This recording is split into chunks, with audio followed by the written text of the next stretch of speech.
Hello दोस्तों, विकास educator channel में आप सभी का बहुत बहुत स्वागत है। आज हम जीके के अंतर्गत पढ़ेंगे सबसे महत्वपूर्ण टॉपिक अक्षांश और देशांतर रेखाएं। बेटा, इस टॉपिक से अक्सर परीक्षाओं में पूछता रहता है। जितनी भी परीक्षाएं जीके जीएस संबंधी होती हैं, हर परीक्षाओं में इससे प्रश्न आते रहते हैं हमेशा। आज बेटा हम डिटेल में पढ़ेंगे। इसके पहले वाले वीडियो में हल्का बताए थे, हम ग्लोब के बारे में बताए थे, लेकिन आज हम डिटेल में अक्षांश और देशांतर रेखाओं के बारे में पढ़ेंगे। पहले देखते हैं अक्षांश रेखाएं। अक्षांश रेखाएं क्या है? अक्षांश रेखाएं, ये मान लीजिए हमारी पृथ्वी है, ये हमारी पृथ्वी है। पृथ्वी के बीचों बीच एक रेखा खींची गई है। इसको बोलते हैं विषुवत वृत्त। क्या बोलते हैं? विषुवत वृत्त। विषुवत वृत्त या जीरो डिग्री अक्षांश बोलते हैं। 0 डिग्री अक्षांश। अब बेटा देखिए, अक्षांश रेखा की एक परिभाषा ये हुई, विषुवत वृत्त के समानांतर खींची गई रेखाएं अक्षांश रेखाएं कहलाती हैं। या यूं ही कह लें, विषुवत वृत्त के समांतर खींची गई रेखाएं अक्षांश रेखाएं ये हैं। अब या पृथ्वी पर पड़ी हुई रेखाएं, खड़ी नहीं, पड़ी हुई रेखाएं अक्षांश रेखाएं होती हैं। अब अक्षांश रेखाएं जो एक वृत्त का निर्माण करती हैं। इसे देखिए बेटा, जैसे इसीलिए इसको विषुवत वृत्त बोला जाता है, जिसे हम ग्लोब में समझ सकते हैं। देखिए बेटा, जैसे बीचों बीच है, एक वृत्त का निर्माण करता है, इसलिए इसको क्या है, भूमध्य, इसको भूमध्य रेखा बोलते हैं, विषुवत वृत्त बोलते हैं, जीरो अक्षांश बोलते हैं। बेटा, इसके समानांतर खींची गई दोनों जैसे हमारी पृथ्वी को दो भागों में विभाजित कर देती है। एक उत्तरी गोलार्ध, एक दक्षिणी गोलार्ध। बेटा, गोलार्ध पढ़ाते समय हम आपको पृथ्वी पर 4 गोलार्ध होते हैं, डिटेल में बताया है, आप जानते हैं। जो नहीं जानते हैं आप वीडियो में जाकर देख सकते हैं। उत्तरी गोलार्ध, दक्षिणी गोलार्ध। हमारी पृथ्वी को विषुवत वृत्त 2 भागों में बांट देता है। अब देखिए, अच्छा, अब आई बात, अक्षांश रेखाएं क्या है? अक्षांश रेखाएं पृथ्वी पर पड़ी हुई रेखाएं, जो पड़ी हुई, जैसे देखिए पृथ्वी पर जो अक्षांश रेखाएं खींची गई हैं, दोनों तरफ विषुवत वृत्त के दोनों तरफ रेखाएं एक वृत्त का निर्माण करती हैं। जो रेखाएं खींची गई हैं, पड़ी हुई जितनी रेखाएं हैं, ये क्या है? अक्षांश रेखाएं हैं। अब बेटा आई बात, अक्षांश रेखाएं क्यों खींची गई और कितनी अक्षांश रेखाएं हैं? देखिए बेटा, विषुवत वृत्त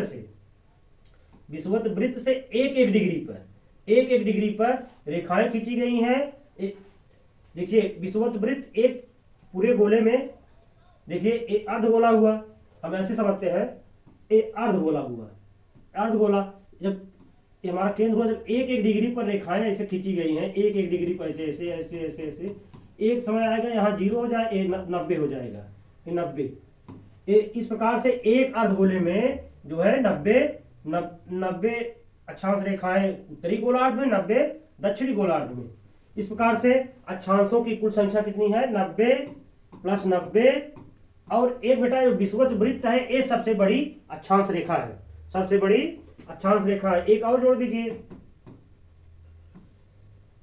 इस प्रकार से 181 अक्षांश रेखा। लेकिन बेटा, कुछ भूवैज्ञानिकों के अनुसार जो ध्रुव है, ध्रुवों पर ये लास्ट में बनते बनते एक बिंदु बचता है, लास्ट में बिंदु को रेखाएं नहीं मानते हैं। कुछ वैज्ञानिक जो है ध्रुवों उत्तरी गोलार्ध, या इसको उत्तरी ध्रुव भी कह सकते हैं, उत्तरी ध्रुव इसको बोलते हैं दक्षिणी ध्रुव, ये ध्रुव है। ध्रुव को जो है अक्षांश रेखा कुछ वैज्ञानिक नहीं मानते हैं, तो ध्रुव को अगर कम कर देंगे 179 हो जाएगी। अभी कभी परीक्षाओं में 181 भी देता है, 179, लेकिन दोनों विकल्प एक साथ नहीं रहता बेटा। इस प्रकार से अक्षांश रेखाओं की संख्या कितनी हुई? 181 या 179। ठीक बेटा, अब बात आती है अक्षांश रेखाओं की आवश्यकता क्यों पड़ी? क्यों भाई जरूरत पड़ी? अक्षांश रेखाओं की आवश्यकता क्यों पड़ी? अक्षांश रेखाएं जलवायु का निर्धारण करती है। किसका? जलवायु का निर्धारण करती है। जलवायु का निर्धारण करती हैं। अक्षांश रेखाओं से हमारी जलवायु का निर्धारण होता है। इसके पहले वाले वीडियो में बता चुके बेटा कटिबंध के बारे में।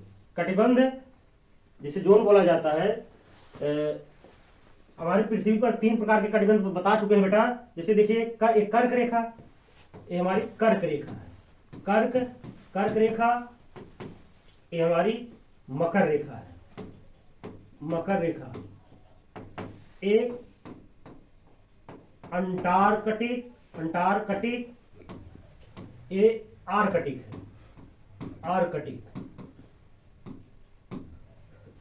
आर्कटिक है बेटा। अक्षांश रेखाएं जलवायु का निर्धारण करती हैं। सबसे महत्वपूर्ण इसमें जो परीक्षाओं की दृष्टि से जो आएगा बेटा प्रश्न, अक्षांश पृथ्वी पर कुल कितने अक्षांश रेखाएं हैं, 181 या 179। विकल्प में दोनों बेटा एक साथ नहीं दिया रहेगा। अब हम अक्षांश रेखाएं हो गई। अब बेटा जो विषुवत वृत्त है, विषुवत वृत्त यह भी एक अक्षांश रेखा है। एक प्रश्न बनता है पृथ्वी पर सबसे बड़ी अक्षांश रेखा कौन सी है। सबसे बड़ी अक्षांश देखने में लग रहा है क्योंकि हमारी पृथ्वी ध्रुवों पर चपटी है, ध्रुवों पर चपटी है, किनारे पर मोटी है, इसलिए जो हमारा विषुवत वृत्त है सबसे बड़ी अक्षांश रेखा है। विषुवत वृत्त सबसे बड़ी अक्षांश रेखा है। अक्षांश रेखाओं में सबसे बड़ी अक्षांश रेखा विषुवत वृत्त है। अब कुछ महत्वपूर्ण अक्षांश रेखाएं कौन कौन सी हैं, जैसे मकर रेखा, कर्क रेखा, विषुवत वृत्त, उत्तरी ध्रुव, आर्कटिक, अंटार्कटिक, दक्षिणी ध्रुव, ये हमारी महत्वपूर्ण अक्षांश रेखाएं हैं बेटा। अब देखिए बेटा अक्षांश, एक बात और देखिए ये जो है यहाँ जो ध्रुव है, सॉरी जो विषुवत वृत्त है, विषुवत वृत्त पर जो 12 घंटे की रात 12 घंटे का दिन होता है। प्रश्न ये आता है किस अक्षांश रेखाओं पर यहाँ 12 घंटे का रात 12 घंटे का दिन होता है। एक बात ताप जो है जलवायु का निर्धारण करती है। जब बेटा भूमध्य रेखा से ध्रुवों की तरफ हम जाएंगे हमारा तापमान बढ़ता है।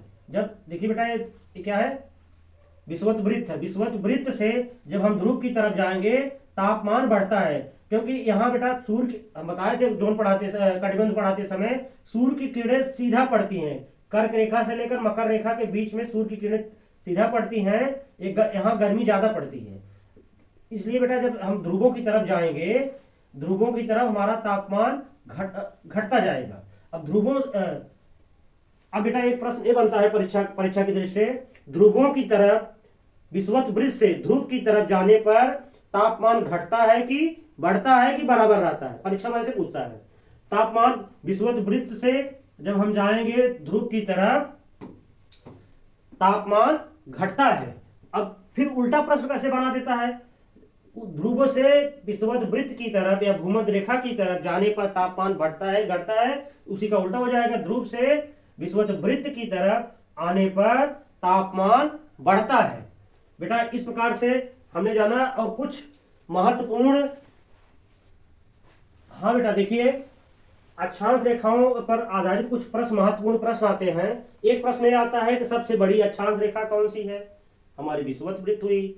एक प्रश्न ये आता है विषुवत वृत्त भूमध्य रेखा से ध्रुवों की तरफ जाने पर तापमान घटता है कि बढ़ता है। तापमान ध्रुवों की तरफ जाने पर घटता है, ध्रुव से भूमध्य रेखा की तरफ आने पर बढ़ता है। एक प्रश्न हो गया। अब बात आती है दो अक्षांश रेखाओं के बीच की दूरी, बहुत महत्वपूर्ण प्रश्न है। दो अक्षांश रेखाओं की बीच की दूरी, दो अक्षांश रेखाओं की बीच की दूरी हर जगह समान रहती है, चाहे यहां ले लिए चाहे हर जगह की। हमारी रेखाएं समानांतर है तो हर जगह एक दूरी, दो अक्षांश रेखाओं के बीच की दूरी बराबर रहती है। ये दूरी लगभग 111 किलोमीटर होती। दो अक्षांशों के बीच की दूरी 111 किलोमीटर होती। बहुत महत्वपूर्ण प्रश्न है, अक्सर पूछता रहता है। और बेटा एक महत्वपूर्ण प्रश्न ये है, दो अक्षांशों के बीच की दूरी को क्या कहा जाता है, इसको कटिबंध या जोन कहा जाता है। कटिबंध या जोन कहा जाता है। इस प्रकार से हमने अक्षांश रेखाओं के बारे में देखा। अब हम फिर पढ़ेंगे देशांतर रेखाओं के बारे में। हाँ बेटा हम लोगों ने अक्षांश रेखाओं के बारे में पढ़ लिया। अब हम लोग अध्ययन करेंगे देशांतर रेखाएं क्या है। ठीक बेटा, हमने अक्षांश रेखाओं को पढ़ने के बाद अब पढ़ेंगे देशांतर रेखाएं। देशांतर अक्षांश रेखाएं क्या थी, पृथ्वी पर पड़ी हुई थी, ये रेखाएं खड़ी है। ये देशांतर रेखाएं क्या है, उत्तरी ध्रुव को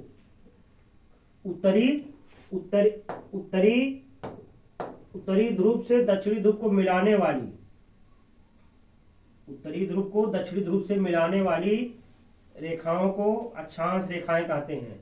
यह पृथ्वी पर खड़ी हुई होती हैं, वो पड़ी थी, एक खड़ी थी। शॉर्टकट परिभाषा, पीढ़ी पड़ी हुई समस्त रेखाओं को देशांतर रेखा कहते हैं। देशांतर रेखाएं अर्धवृत्त का निर्माण करती हैं।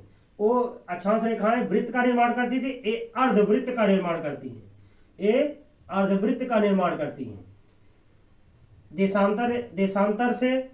देशांतर रेखा हम क्यों खींची गई? इससे समय का निर्धारण किया जाता है। अक्षांश रेखा क्या थी? उससे जलवायु का निर्धारण होता था, इससे समय का निर्धारण होता है। प्रत्येक रेखा उत्तरी ध्रुव से यूं कह लो उत्तरी ध्रुव से दक्षिणी ध्रुव को मिलाने वाली रेखा को देशांतर रेखा कहते हैं। अब देख बेटा, ये देशांतर, अब आई बात देशांतर रेखाओं की संख्या कितनी है, यही बात उठती है। देशांतर रेखाओं की संख्या, यदि बेटा ये जीरो देशांतर है, ये जो रेड वाली लाइन है जीरो देशांतर है, ये जीरो देशांतर है। इससे ये जीरो देशांतर, इसको बोलते हैं जीरो देशांतर प्रधान देशांतर रेखा, इसको जीएमटी बोली, इसी को जीएमटी बोला जाता है, ग्रीनविच टाइम, जीएमटी, या इसको एक नाम और महत्वपूर्ण है, प्रधान यामोत्तर रेखा भी इसको बोला जाता है।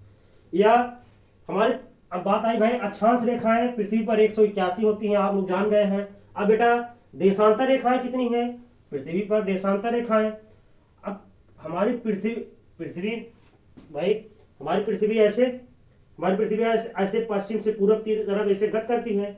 हमारी पृथ्वी 24 घंटे में एक चक्कर लगाती है, ऐसे घूमती है। अब इस प्रकार से हमारे कितने देशांतर है भाई? 180। अब बेटा देखिए, ऊपर वाला पोर्शन उत्तरी गोलार्ध, दक्षिणी गोलार्ध, एक पूर्वी एक पश्चिमी, ये देशांतर, एक पूर्वी पश्चिमी हम समझेंगे। एक जो है जीएमटी जो रेखा है, जीएमटी लाइन, जीरो देशांतर प्रधान देशांतर भी बोला जाता है, प्रधान यामोत्तर, ग्रीनविच टाइम, या जो है लंदन में निर्धारित की। जो भाई विश्व का सम्मेलन हुआ तो भाई समय का निर्धारण कहाँ कैसे किया जाए? लंदन में ग्रीनविच नामक एक शाला है, उसी से इसका निर्धारण किया जाता है। जीरो देशांतर और 360, कुल कितने देशांतर होती हैं? 360। भाई देशांतर की कुल संख्या कितना है? 360 है। कितना है बेटा? 360। क्योंकि जब भाई पृथ्वी जब एक चक्कर इसे पूरा, वृत्त है भाई, वृत्त है, एक पूरा चक्कर करने में हम जानते हैं एक बिंदु से, क्योंकि एक बिंदु से पूरा चक्कर करते 360 अंश का कोण बनता है, सब जानते हैं बेटा। इसलिए इसमें कितने देशांतर है? 360। कुल देशांतरों की संख्या कितना है? 360। अब बेटा रोक दो। हाँ बेटा देखिए, ये देशांतर रेखाएं हम पढ़ रहे हैं। इसमें महत्वपूर्ण प्रश्न एक बनता है, देशांतर रेखाओं की कुल संख्या कितनी है? 360 है। क्योंकि एक देखो बेटा, एक पृथ्वी हमारी ऐसे मूव करती है, एक पूरा चक्कर लगाने में पृथ्वी कितने घंटे लगते हैं? 24 घंटे, माने एक पूरा दिन लगता है, यानी 24 घंटे लगता है। अब बेटा देखिए, कुल देशांतरों की संख्या कितना है? 360 है। कितना है? 360। बेटा इसको जीएमटी बोला जाता है, 360 है। अब देखिए बेटा, इसमें दो देशांतरों की बीच की दूरी सर्वाधिक कहाँ होती है? भूमध्य, ये हमारे विषुवत वृत्त या भूमध्य रेखा कर लेते हैं, विषुवत वृत्त या भूमध्य रेखा, दो देशांतरों के बीच की दूरी सर्वाधिक कहाँ होती है? भूमध्य रेखा पर। यहाँ पर दो देशांतरों के बीच की दूरी लगभग हम निकाल बताते हैं बेटा। दो देशांतरों के बीच भूमध्य रेखा पर बेटा पृथ्वी ध्रुवों पर चपटी हुई है, बीच में उभरी हुई है। इसकी परिधि दूरी बेटा, परिधि दूरी, पृथ्वी की परिधि दूरी कितना है? 40,076। कितना है? 40,076 माने 40,076 किलोमीटर। 40,076 किलोमीटर। पृथ्वी की परिधि दूरी कितना है? 40,076 किलोमीटर। बेटा जब पूरा पृथ्वी 40,000, परिधि दूरी कितना है? 40,076 किलोमीटर है। अगर हम देखेंगे दो देशांतर, पूरी देशांतर की संख्या कितना है? 360 है। परिधि दूरी हमें मालूम है 40,076 है। इसमें अगर 360 का जब हम भाग देंगे, ये दूरी भाग देंगे, निकलेगा 111.32 किमी लगभग। ये इस प्रकार से भूमध्य रेखा पर दो देशांतरों के बीच की दूरी जो है 111.32 किलोमीटर है। बेटा ये दूरी जब हम ध्रुवों की तरफ जाएंगे घटती जाती है। ये दूरी ध्रुवों की तरफ जाएंगे तो एक स्थिति ऐसी आएगी यहाँ, ये क्योंकि सारी देशांतर रेखाएं यहाँ की मिली हैं, यहाँ दो देशांतरों के बीच की दूरी 0 हो जाएगी। ध्रुवों पर दो देशांतरों के बीच की दूरी एक प्रश्न बनता है, ध्रुवों से भूमध्य रेखा की तरफ आने पर दो देशांतर रेखाओं के बीच की दूरी घटती है कि बढ़ती है? ध्रुव से बेटा जब विषुवत वृत्त की तरफ हम आएंगे, ये दूरी दो देशांतरों के बीच की दूरी बढ़ेगी। अब विषुवत वृत्त से जब ध्रुव की तरफ जाएंगे, ये दूरी घटेगी, अब ध्रुव पर 0 हो जाएगी। अब एक प्रश्न यही पूछता है बेटा, सबसे सर्वाधिक दूरी कहाँ होती है? विषुवत वृत्त पर। सर्वाधिक दूरी कहाँ होती है दो देशांतरों के बीच? विषुवत वृत्त पर। अब एक चीज हम बताए थे आप लोगों को, देशांतर रेखाएं क्यों खींची गई हैं?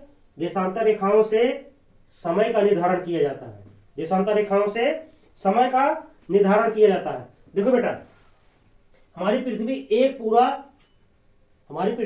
पूरा चक्कर लगाने में 24 घंटे लगाती है। 24 घंटे। इसलिए अभी बताएं बेटा ना, इसके पहले भूमध्य रेखा पर 12 घंटे का दिन, 12 घंटे का रात होती है हमेशा। अब बेटा एक पूरा चक्कर लगाने में पृथ्वी हमारी 24 घंटे लेती है। अब समय का निर्धारण कैसे हो रहा है देखिए, 24 घंटे लेती है, यानी कि 24 घंटा को जब मिनट में कन्वर्ट करेंगे 1440 मिनट होगा। जब बेटा एक पूरा चक्कर 360 है देशांतर, इसमें 360 का जब आप भाग देंगे तो आएगा 4 मिनट। यानी कि दो देशांतरों के बीच हमारी पृथ्वी जब दो देशांतर मूव करेगी, कितने समय में करेगी? 4 मिनट में। कितने समय में करेगी? 4 मिनट में। हमारी पृथ्वी कितने मिनट करेगी? दो देशांतरों, जैसे देखिए यही पृथ्वी है, हमारी पृथ्वी पश्चिम से पूर्व तरफ ऐसे घूमती है, दो देशांतर घूमने में पृथ्वी को 4 मिनट लगता है भाई। 360 देशांतर घूमने में, उसमें 4 का गुणा करेंगे 1440 घंटा में बदलेंगे, 24 घंटे आ जाएगा। एक पूरा चक्कर लगाने में हमारी पृथ्वी को 24 घंटे लगते हैं। 24 घंटे लगते हैं तो दो देशांतर की बात आई। अब बेटा ये जीएमटी, हम अब देखिए हमारे भारत देश की देशांतर रेखा कितने डिग्री पे है? 82.5 अंश। 82.5 बेटा, 82.5 में गुणे 4 करेंगे कितना आएगा?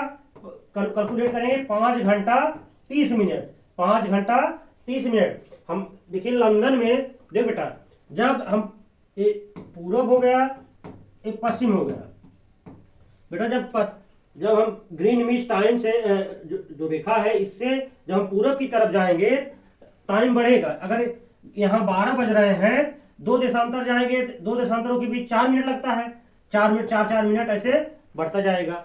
अब देखिए बेटा, हमारे भारत देश की जो है देशांतर रेखा का निर्धारण कितना है? 82.5 है।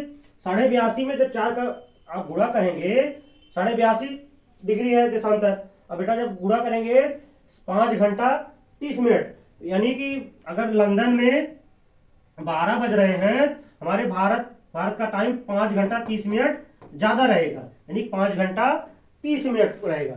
इस प्रकार से अगर आप देखेंगे 15 देशांतर, 15 चौका 60, 1 घंटे बराबर 1 घंटा अगर पृथ्वी चलेगी तो हमारी कितना चलेगी? 15 देशांतर। कितना चलेगी?